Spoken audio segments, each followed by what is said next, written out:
be speaking about the differences in online and traditional education. So by the end of the presentation, you should have formed your own opinion about the difference in the two and what you think is your best preference. Have you ever sat down and thought about which style of learning is best for you? I know all of us are taking an online course, but if you actually had the time and the preference and could make it work, would you?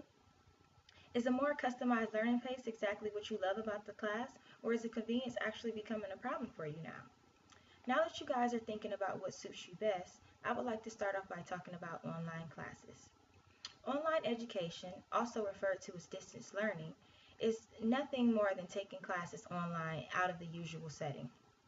Generally, online classes were created for students who didn't have a lot of time on their plates, who are already full-time workers, who have so many obligations that they don't have enough free time to actually be tied down to a full-time school load.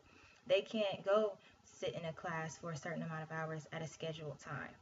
So as employers become more demanding and technology becomes more innovative, online classes are growing at a fast pace as usual.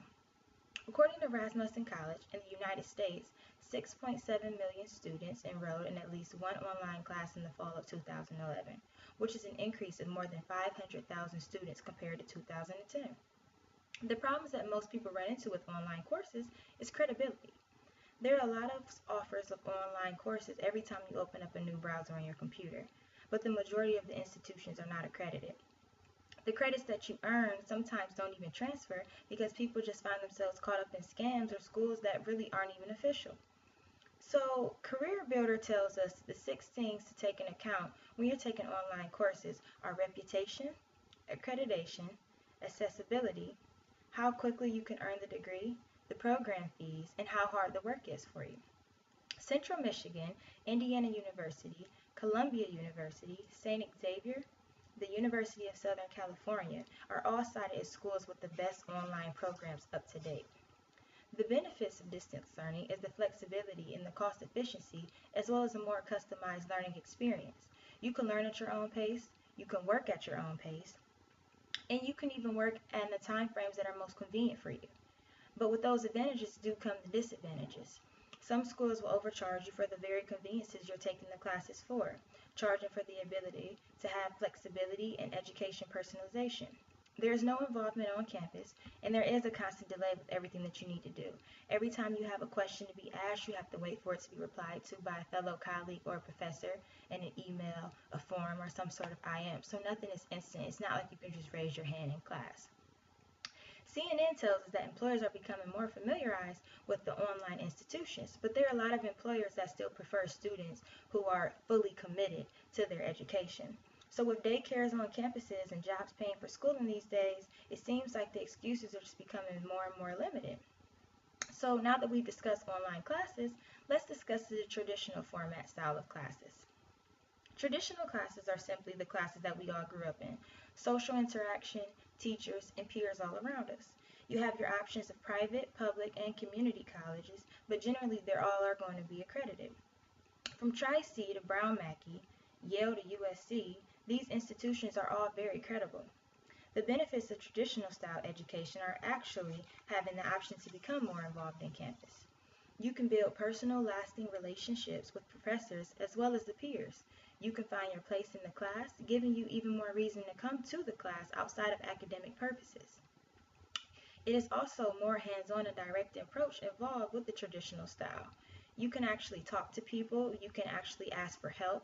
You don't have to just wait. It's more direct, it's more there, and it's more instant. So now that we understand the differences between online and traditional classes as well as the similarities, I would like to share my personal opinion on the topic. My experience with online classes has actually been a lot different than expected. This class is the first online class that I've ever taken in my life. And it seems as though we do have a lot due in a small amount of times, which probably could be true of all summer classes because I have taken summer courses before, and you're trying to squeeze a lot of information into a small amount of time. And I do feel a lot more disconnected than I usually do in class as far as my professor and my peers go, but it's an online class, so that's totally expected. It is a learning experience, and I am actually seeing the flexibility and the perks of taking a class like this, because I am a full-time student as well as a full-time worker. So it is hard for me to do a lot of things that I need to do. So having something like this available to me and still being able to get my work done It's excellent. It does test your time management skills and your dedication every day. You need to stay on top of everything, but it's still something that is really good for me. Traditional courses do provide you with the opportunity to enjoy campus life, but eventually it does get expensive. The room and board, the parking passes, the travel expenses like with gas, they all tend to add up. So, but outside of the cost, you do get a first-hand experience with your learning. There is no such thing as a pop quiz in an online class. You'll never just be surprised with learning. You'll never be able to sit and have a discussion with your peers. Yes, you can have a discussion forum, but it's whenever somebody gets to it. In class, if your teacher was to walk in and told you, stop everything that you're doing, this period is going to be discussion, you'll take that with you forever. That's something that you just won't forget. College Board says that the average cost for the 2013-2014 school year was $30,094 at private colleges, $8,893 for in-state residents, and $22,203 for out-of-state residents, which is very expensive. After many different surveys, comparisons, and studies, dual learning, also referred to as hybrid learning, is claimed to be the most effective style. Higher Education actually released an article on that topic alone.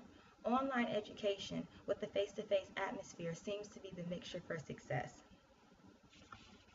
After hearing the pros and cons of both online and traditional classes, in my opinion, I hope that you do understand why my preference is traditional learning styles. So by now, you should be aware of the pros and cons of the traditional education as well as the online education style. You should know the dual education, also referred to as hybrid education, is considered the most efficient learning style. There are many online colleges, but a lot of them are not accredited institutions. You should know that generally taking online courses from an actual university or institution looks a lot more favorable to employers, as well as getting involved on campus does too. So thank you so much for listening to my speech, and I hope that you enjoyed it.